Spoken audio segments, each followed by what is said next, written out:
Hello friends, welcome back to the channel Shreya teacher's diary. देखिए, मैं आपको आज क्या बताने वाली हूँ। आप जानते हो कि आप सभी का पेपर है 7 दिसंबर टू 10 दिसंबर। तो आई होप आप सभी की प्रिपरेशन बहुत ही अच्छी चल रही होगी। तो मैं आपको एक बात बता दूँ, ये देखिए यहाँ पर शिक्षक नियुक्ति परीक्षा में बीपीएससी पीटी के स्तर के रहेंगे प्रश्न। जहाँ तक क्वेश्चन की बात है, तो जो बीपीएससी होता है उसमें जो पीटी के लेवल का क्वेश्चन होता है, तो उसी लेवल का क्वेश्चन आपके एग्ज़ाम में रहने वाला है। तो मैं आपको एक बार बता दे रही हूँ, कुछ क्वेश्चंस हैं और इसके कुछ आंसर्स हैं। ये doctor Akhilesh Kumar assistant professor हैं पटना साइंस कॉलेज के, पूर्व डीएसपी 53वीं से 55वीं बीपीएससी में 9वीं रैंक इनका था। तो ये बताए हैं, आपको कुछ गाइडलाइन दिए हैं। तो आप यहाँ पर देख सकते हो, क्वेश्चन है कि परीक्षा का सिलेबस और प्रश्नों का स्तर क्या होगा। तो इन्होंने बताया है कि आयोग द्वारा परीक्षा के लिए संक्षिप्त सिलेबस जारी किया गया है। उस अनुरूप पेपर 1 यानी भाषा की यदि हम बात करें तो यह सामान्य स्तर का होगा। इसके लिए अभ्यर्थी विभिन्न प्रतियोगी परीक्षाओं में भाषा से पूछे जा रहे सवालों को आधार बना सकते हैं। सामान्य अध्ययन के लिए एलिमेंट्री गणित, mental ability, general awareness, general science, social science, भारतीय स्वतंत्रता संग्राम, भूगोल और पर्यावरण जैसे टॉपिक से प्रश्न रहेंगे। जहाँ तक प्रश्नों के स्तर का सवाल है, तो यह BPSC combined competition examination PT में पूछे जा रहे स्तर का रहेगा।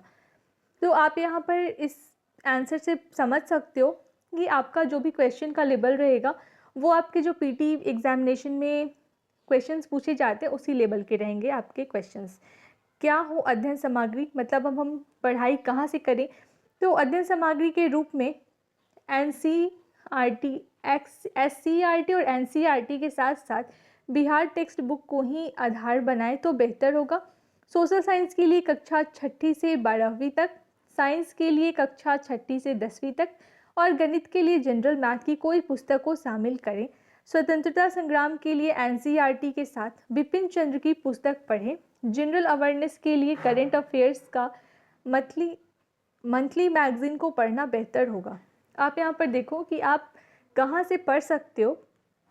तो यहाँ पर इन्होंने क्लियर बताया है कि आपकी जो एनसीईआरटी और एससीईआरटी की बुक है, तो आप सोशल साइंस के लिए 6 to 12 की बुक पढ़ो, साइंस के लिए 6 to 10 की बुक पढ़ो, गणित के लिए जनरल मैथ की आप कोई भी बुक पढ़ सकते हो, और इंटरनेशनल मूवमेंट के लिए आप एनसीईआरटी पढ़ो और उसके साथ बिपिन चंद्र की भी बुक पढ़ो, और जनरल अवेयरनेस के लिए आप मंथली मैगजीन से पढ़ो करेंट अफेयर। और उसके बाद देखो, एक और क्वेश्चन है, क्या हो तैयारी की रणनीति। तो यहाँ पे इन्होंने लिखा है कि ज़्यादा भ्रमित होने से बचें, बताए गए टेक्स्ट बुक को बार बार पढ़ें ताकि उसका कॉन्सेप्ट क्लियर हो सके। अभ्यास के लिए अभ्यर्थियों को बीपीएससी व एसएससी द्वारा आयोजित पीटी परीक्षाओं के क्वेश्चन बैंक को ही आधार बनाना चाहिए। इसके लिए उन्हें प्रीवियस ईयर के क्वेश्चन पेपर को बार बार सॉल्व करना चाहिए। इसके साथ यदि समय मिलता है तो उपलब्ध स्तरीय प्रैक्टिस सेट के सवालों को भी बनाना हितकर रहेगा। एक बात जोर देकर कहना चाहूँगा कि स्तरहीन स्टडी मटेरियल, ऑनलाइन सब्सक्रिप्शन और यूट्यूब आदि से बचने की कोशिश करें।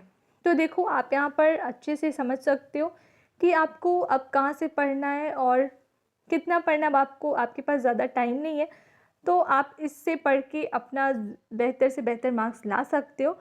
तो ये मैं आपके लिए एक गाइडलाइन दी हूँ ताकि आपको पढ़ने में ईजी हो सके। और गाइज़, और सबसे इम्पॉर्टेंट, अगर आप मेरे चैनल पर नए आए हो तो मेरे चैनल को सब्सक्राइब कर दो और वीडियो को ज़्यादा से ज़्यादा लाइक एंड शेयर कर दो। और आप कमेंट सेक्शन में ज़रूर बताना कि ये वीडियो आपके लिए कितनी हेल्पफुल है।